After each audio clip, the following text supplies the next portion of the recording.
Okay, thank you guys. So I'm going to give you my manuscript speech. Often in our society, we idolize certain figures. Sometimes these figures are movie stars, exceptional athletes, politicians, and more often than not, they're someone that has some sort of impact on our lives. Everyone chooses their hero based on their personal story. And while Audie Murphy isn't my hero, he is someone that Americans should know about. Multi-million-dollar athletes and actors are amazing. Politicians that protect our rights and push for safety will undoubtedly leave a mark on our society. Audie Murphy, a common soldier thrust into unimaginable circumstances, doesn't get the recognition that he deserves.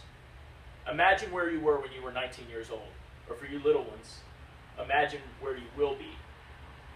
For many, it was or will be college. You likely were struggling financially, trying to pay for school or trying to find out who you were as a person. Little ones, get ready, because 19 can be confusing and rough. That period of life is formative and confusing. Now, if you will, displace that memory or imaginary future with Audie Murphy's reality. At 19 years old, he was given a choice thousands of miles from the comfort of his home. As a young soldier in World War II, Audie Murphy chose to give his life for his fellow United States soldiers, citizens of Europe, and everyone in the entire world that was standing up against evil. Audie Murphy decided that he would take on an entire company of German soldiers advancing on his position in France. Audie was a young man from Texas. He was raised by his mother because his father abandoned his family when he was young. His mother died when he was just a teenager. He came from humble, hard-working beginnings that paved the way for his heroic and selfless acts later in life. He had to lie on his documentation to even get into the military service, saying that he was old enough. After being denied by the Navy and the Marine Corps after the attack on Pearl Harbor, he finally found his home in the Army. Audie didn't die on that day in France. He held the advancing German force off for an hour with machine gun fire from a tank.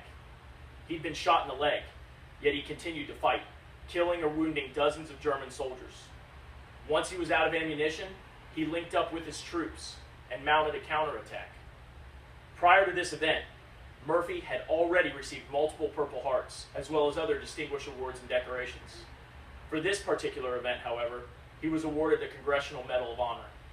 He went on to a career in film and after the military. He appeared in over 40 films. He had a successful venture into Hollywood, you'd say. His experiences in war, however, could not be ignored.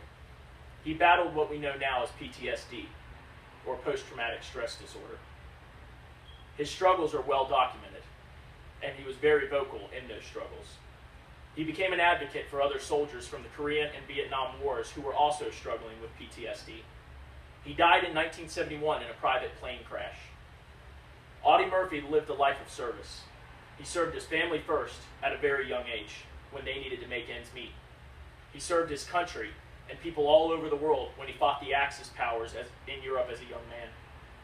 Later in his life, he served other veterans by standing up to the government and raising awareness for a problem that had previously been discarded, which was post-traumatic stress disorder. His name is one that is well known among military personnel, but not so among civilians anymore. He was a true hero by every definition of the term. Was he perfect? Definitely not. No person is or ever has been perfect. He is, however, a hero, and one with which my children will be familiar. Thank you, guys.